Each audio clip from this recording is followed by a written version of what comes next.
یک سمتی پوشم برای لبلیش گورم کن.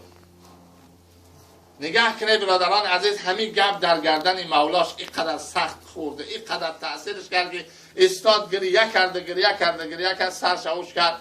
گفت اول که آزادت کردم، دویم همین که همین قدر مال ملک دارم ده تقسیم، نصفش هست نصفش از من.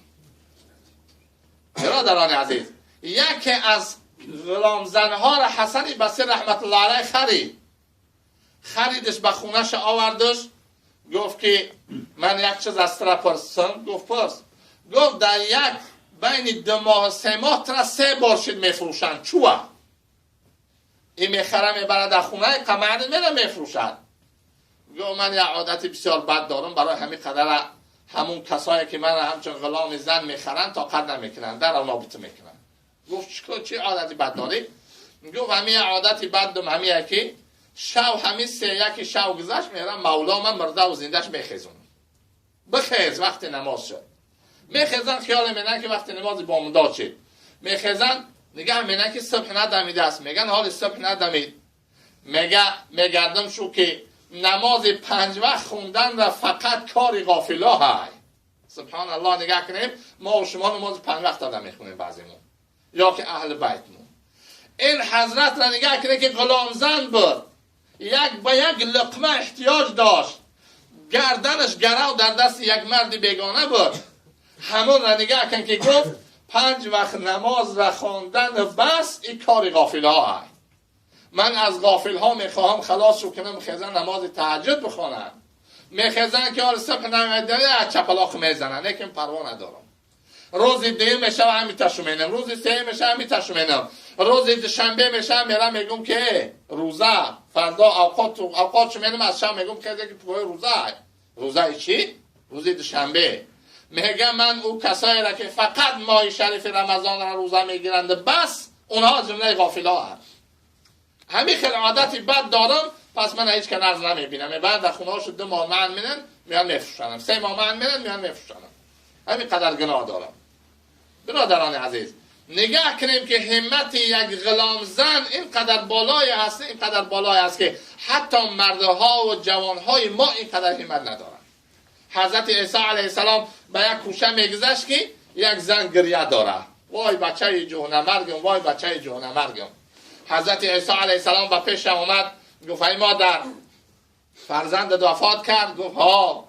گفت جهنمرگ شد؟ گفت ها. گفت چند سال عمر دید؟ لیکن برادران عزیز نگاه کنیم که برای جهنمرگ شدن فرزندش گریه میکنه، به این خاطر نه که رفیقاش میلیونر شدن و رفیقاش صاحب خونه و در شدن و فرزندی من نه، بلکه به خاطر این گریه میکنه که در عمر کوتاهش نتونست جنت بسیار بخره، در عمر کوتاهش نتونست که رضاگی بسیار بخره، در عمر کوتاهش نتونست به درگاه خدا سجدهش بسیار کنه، برای گریه میکنه. پس گفت حضرت عیسی علیه السلام این فرزند جهنمرگ چند سال عمر دید؟ گفت کمکک 360 سال. کمکک 360 سال جهنمرگ شد. گفت ای مادر، امت آخر زمان، امت محمد صلی الله علیه و سلم 60 سال و 70 سال عمر میبینن. گفت همین خیلی امت هم هست؟ گفت هست. حالی بعد از امت ما همون ها می آین. پس اون مادر گفت که نگاه کنیم برادران عزیز، بعض جوانها و ما و شما حتی شخصا منم چه جای پنهانش هست، همتی که او زن داره ما و شما نداریم. یک کاش که یک زن پرهمت میشده، این مردی به همت نه. پس اون مادر گفت که وقتی که عمر من اگر 60 سال 70 سال میشد، قسم به خدا به یک سجده خلاص میکنم. امروز 24 ساعت عبادت ها و حساب کنیم 1 ساعت هم.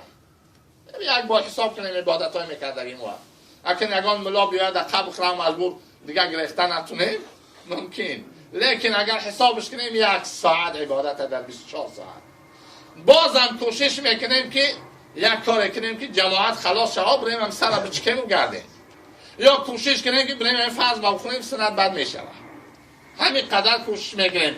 اما این زن نگاه کن که میگه اگر عمری من 60 سال 70 سال میبود به یک سجده به خدا قسم خلاص میکردم. از تولد شدگیم سرم به سجده میماندم تا خدا جون منه میگه سرم از سجده بالا نمیکرد. برادران عزیز 360 سال عمر دیده جهنمرگ شده، جوان مرده است. پس ما و شما در 60 سال 70 سال چی میمیریم؟ کودک، جوان نه کودک میمیریم. برای همین قدر کوشش کنیم برادران عزیز، خصوصا این دهه در بعض روایت ها می آید که هر شبش به مثل شب قدر و زیاده است. شب قدر هممون شب زنده داری مینیم 82.5 سال عبادت صاحب میشیم. 82.5 ساله. در بعض روایت ها اومده است که هر شبی همین که مثلا ما و شما زندگی داریم هر شبش برابر شب قدر و زیاده است. برای همین قدر استفاده کنیم از این ماه، از این دهه‌ای که این ماهی که در اومد، دین اولش بود امروز دویم شد و این دهه‌ای که در پیش ما و شما کوشش کنیم برادران عزیز از این دهه استفاده بریم تا که ما از جمله میلیونرها پیش خدا شیم، از جمله بایها در پیش خدا شیم، از جمله کسانی شیم که در نزد خدا روی سیاه نداشته باشیم، در نزد خدا با گناه‌های زیاد نریم، پیش خدا به سر بلند بریم و گناهامون سبک کنیم و هر یک کدوم بتونیم پیش خدا خودمان با عزت و سربلندی برسونیم. بارا اله همه گفته ها و همه شنیدگی های این بندگان را به درگاهت قبول فرمایید. ثواب و ثمره‌اش را در نامه اعمال همه ما درج کنید و برکت این مجلس از عرش معلات فریاد کنید ای بنده ها گناهاتان را بخشیدم، از دوزخ رهایی تو دادم، جنت را نصیب و روزیتان گرداندم، رضایی خودم را برای شما ارزانی کردم. این نعمت خدا نصیب و روزی ما گردانید. خدایا به فضل کرمت بنده ها که تجارت کاری بار دنیاشون یک طرف گذاشتن و به خاطر خودت در این مسجد حاضر شدن، خدایا این حاضر شدنشان شفاعت کننده برای رفتن جنت فردوسشان بگردانید. خدایا پدر و مادر، یار و دوست رفیق، اهل بیت خاندان، هر گذشته در عالم ارواح دارن این مسلمان ها، خدایا به ندای رحمتت عفوشان کنی و قبرهاشان پر نور کنی و روحشان شاد شادان بگردانی و هر کدامش در قبرش چی مشکلاتی داشته باشه به عظمت و بزرگی خودت و به برکت این مجلس خدایا از همه مشکلات رهاییشان بتی و قبرهاشان خدا باقی از باغهای جنت بگردانی. خدایا این بنده ها برای کسب حلال آمدن، برای به دست آوردن رزق حلال راه ها را برایشان آسان بگردانی و خدای عزیز مهربان از همه کجی ها و انحرافات، از همه بدبختی ها و از همه جنگ و جدال، از همه فتنه های کافرهای مسلمان ها را محفوظ و مسئول بداری. خدایا در کسب و کارشان برکت زیاد نصیب و روزی بگردانی. خدایا از رفتن برای حرام این بندگانت را محفوظ و مستور بداری. خدایا به فضل کرمت این بندهانت را که آمدن برای خانه خودت مهمان خانه خودت هستند، خودت گفته که مهمانم را احترام میکنم، خدایا به انواع نعمت و برکات این بندگانت را احترام بسازی. و صلی الله تعالی علی خیر خلق محمد و آله و اصحابه اجمعین برحمتک یا رحمت الله.